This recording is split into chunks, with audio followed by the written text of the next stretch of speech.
Shalom, salam damai sejahtera bagi kita semua.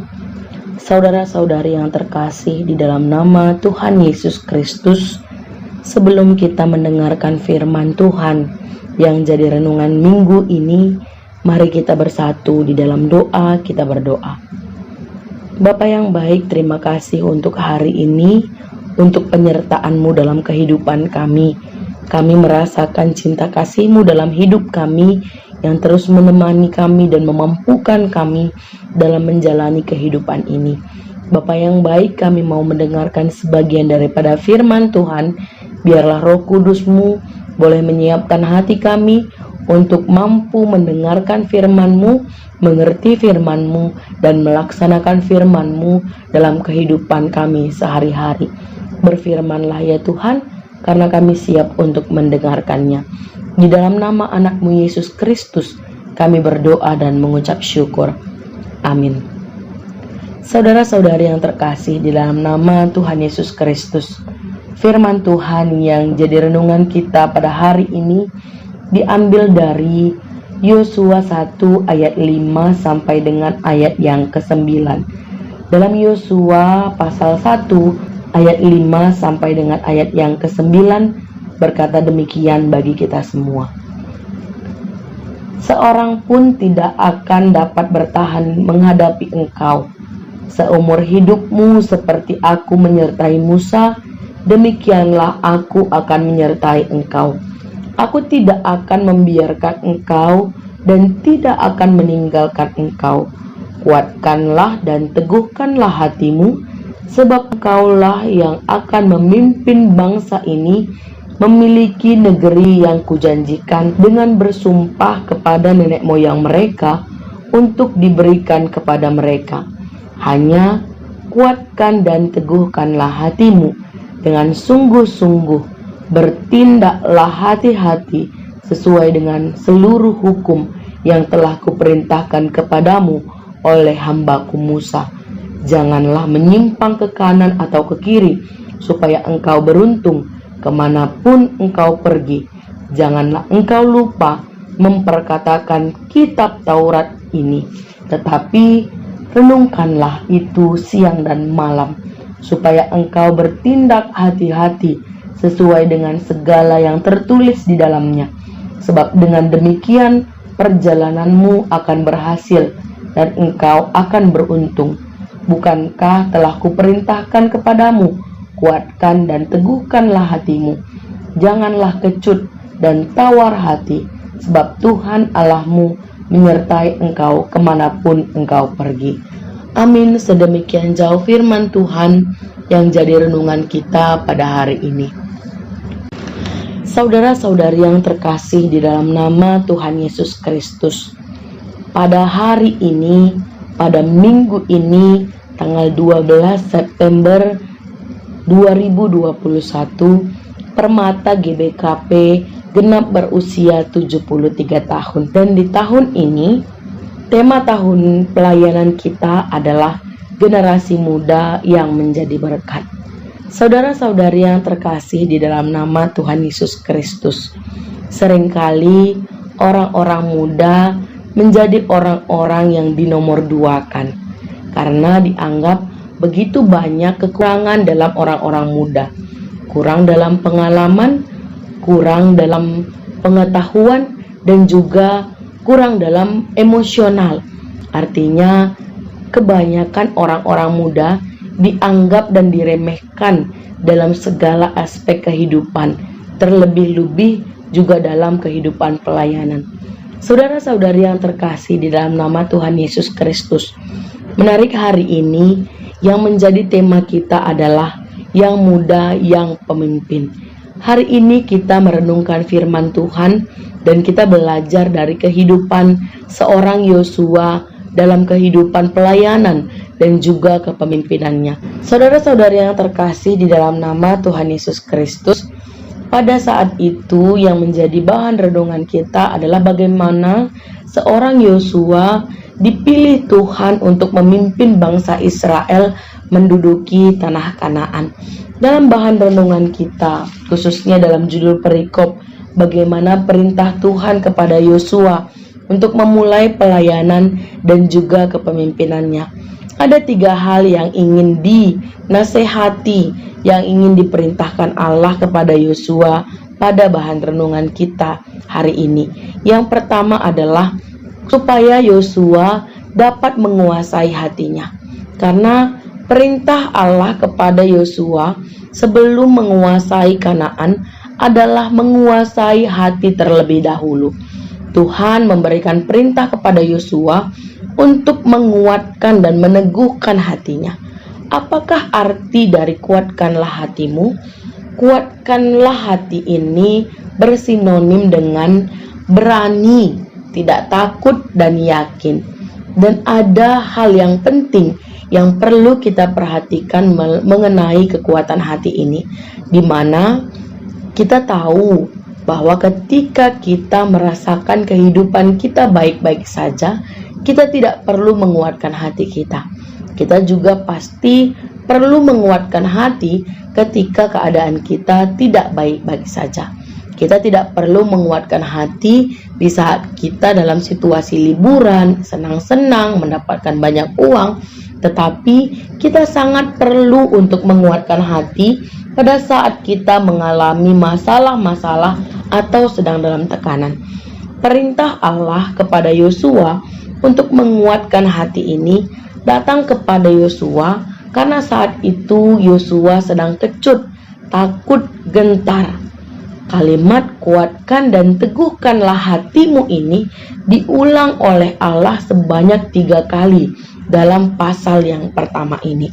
Saudara-saudari yang terkasih di dalam nama Tuhan Yesus Kristus, kalimat ini diulang-ulang sampai 3 kali menggambarkan bahwa Yosua sangat amat gentar.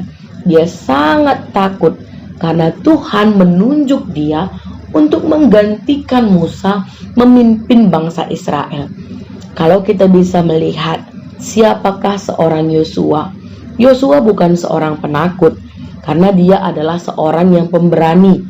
Dia adalah pemimpin bangsa Israel dalam melawan dan menaklukkan orang Amalek. Dia juga menjadi salah seorang dari pengintai, dari 12 orang pengintai, dan dia yang memberikan laporan yang baik dan juga menguatkan hati orang Israel. Tapi ketika ia mendapatkan tugas menjadi pengganti Nabi Musa memimpin bangsa Israel, kemudian hatinya menjadi kecut dan tawar. Selama ini dia hanya menjadi orang kedua. Karena ketika ada persoalan, ketika ada masalah, maka Musa lah yang akan berhadapan dengan bangsa Israel. Tetapi sekarang dia menjadi orang yang pertama. Ketika ada permasalahan, maka dia yang harus menghadapinya. Yosua takut dan kecut karena kita bisa membayangkan betapa gentarnya hati Yosua menggantikan posisi Nabi Musa, menggantikan posisi seorang nabi yang besar yang sudah melakukan 10 mujizat di Mesir dan membelah Laut Merah dengan memakai tongkat.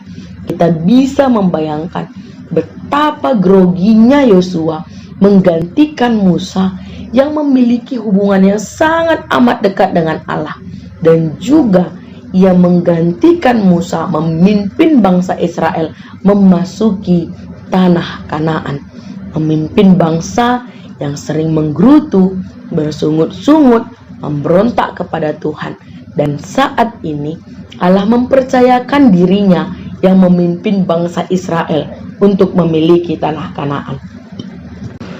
Bukan hanya karena Musa, tetapi justru apa yang terbesar adalah menghadapi bangsa orang-orang Kanaan yang tinggal di Kanaan. Mereka adalah bangsa-bangsa yang sudah lama eksis dan sudah terlatih dalam peperangan. Sedangkan Israel yang dipimpin oleh Yosua adalah mantan budak, bukan mantan tentara. Mereka tidak terlatih, mereka tidak pernah menghadapi musuh yang begitu luar biasa. Dan tantangan itu pasti mengejutkan hati siapapun yang berada dalam posisi Yosua pada saat itu.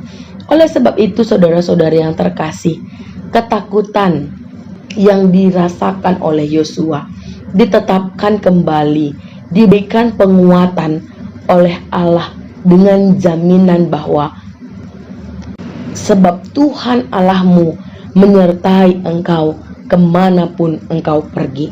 Inilah yang membuat Yosua dan kita kuat dan teguh, yakni adanya janji Tuhan bahwa Dia akan menyertai kita kemanapun kita pergi. Saudara-saudari yang terkasih di dalam nama Tuhan Yesus Kristus. Kalau yang pertama, Allah mengingatkan Yosua untuk bisa menguasai hatinya. Yang kedua, Allah mengingatkan Yosua untuk dapat menguasai pikirannya. Saudara-saudari yang terkasih di dalam nama Tuhan Yesus Kristus, ternyata kita sebagai manusia, dalam segala tindakan kita, Robert Allen mengatakan bahwa kita selalu memiliki pikiran positif dan negatif dalam setiap tindakan kita. Ketika kita berdiam diri saja pun, kita sudah punya dua pemikiran. Misalnya kita berkata secara positif, ayo kita kerjakan. Tapi pikiran negatif kita berkata, nanti saja, nikmat sekali duduk ini. Kedua pikiran ini sama kekuatannya. Kadang ada pikiran positif, ada juga pikiran negatif. Dan kadang positif yang menang, kadang negatif yang menang. Lalu, apa yang harus kita lakukan sehingga pikiran positif yang menang dalam kehidupan kita?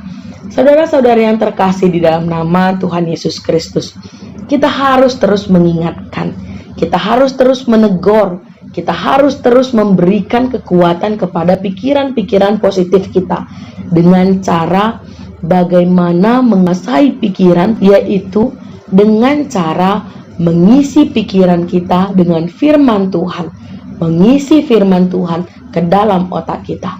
Yosua 1 ayat 8 berkata, janganlah engkau lupa memperkatakan kitab Taurat ini, tetapi renungkanlah itu siang dan malam. Saudara-saudari yang terkasih di dalam nama Tuhan Yesus Kristus, merenungkan dapat juga diterjemahkan dengan meditasi yang secara harafiah berarti bergumam.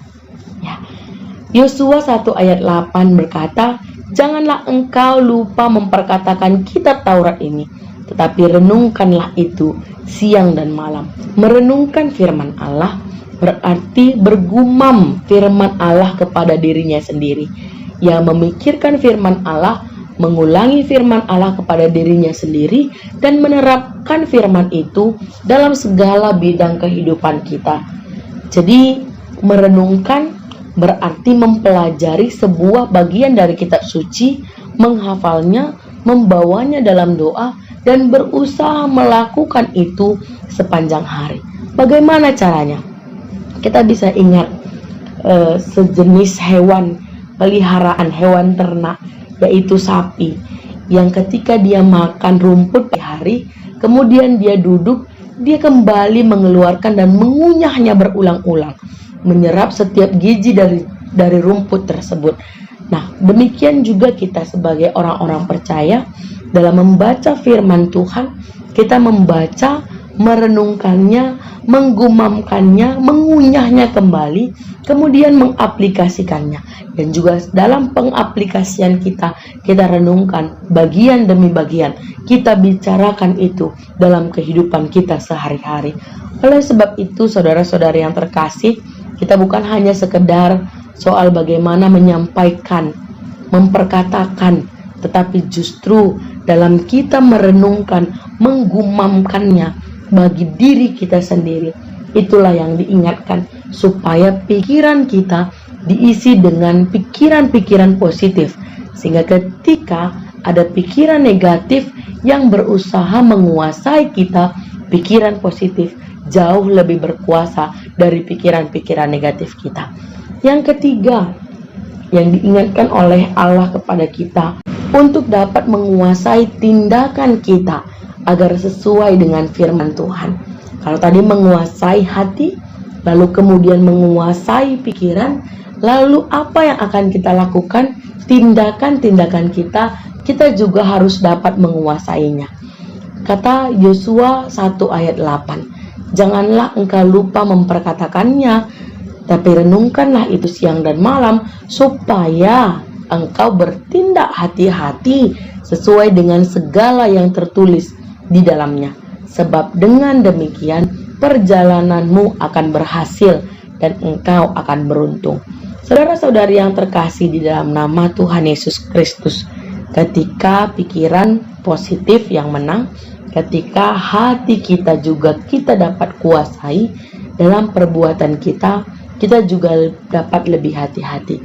Kita tahu tindakan yang mana yang melanggar firman Tuhan, tindakan yang mana yang menanggung risiko yang berbahaya, tindakan mana yang harusnya dilakukan sesuai yang diperintahkan oleh Tuhan. Saudara-saudari yang terkasih di dalam nama Tuhan Yesus Kristus, karena ketaatan kita kepada Allah teruji kalau kita sedang mengalami sebuah permasalahan. Kita mungkin sudah menguasai hati dan pikiran kita dengan firman Tuhan, tapi apakah tindakan kita bertindak hati-hati sesuai dengan firman Tuhan? Apakah tindakan kita sudah sesuai dengan firman Tuhan atau tidak pada saat kita mengalami krisis? Karena orang Kristen biasanya akan berusaha untuk taat hanya dalam kondisi normal. Namun persoalannya, dalam situasi ekonomi yang tidak selalu normal, kesehatan kita yang tidak selalu baik, celakanya pada situasi yang buruk ada begitu banyak godaan untuk tidak hidup sesuai dengan firman Tuhan. Dan itulah iman kita diuji untuk taat kepada Tuhan. Oleh sebab itu, saudara-saudari yang terkasih di dalam nama Tuhan Yesus Kristus, ketika seseorang dapat menguasai hati, pikiran, dan tindakannya, dia mampu untuk memimpin. Dia mampu untuk melayani. Inilah yang dikatakan Allah kepada Yosua. Karena Allah bersama, Allah menyertai, Allah mengiringi langkah orang-orang yang taat kepadanya. Di Minggu Permata, biarlah kita juga sebagai orang tua memberikan kesempatan ruang bagi anak-anak permata untuk berkarya, untuk membiarkan mereka mencoba menguasai hati, pikiran, dan juga tindakan mereka. Ketika tidak ada ujian, ketika tidak ada pelayanan, ketika tidak ada kesempatan, bagaimana mereka belajar untuk menguasai diri mereka, bagaimana mereka belajar untuk patuh akan firman Tuhan.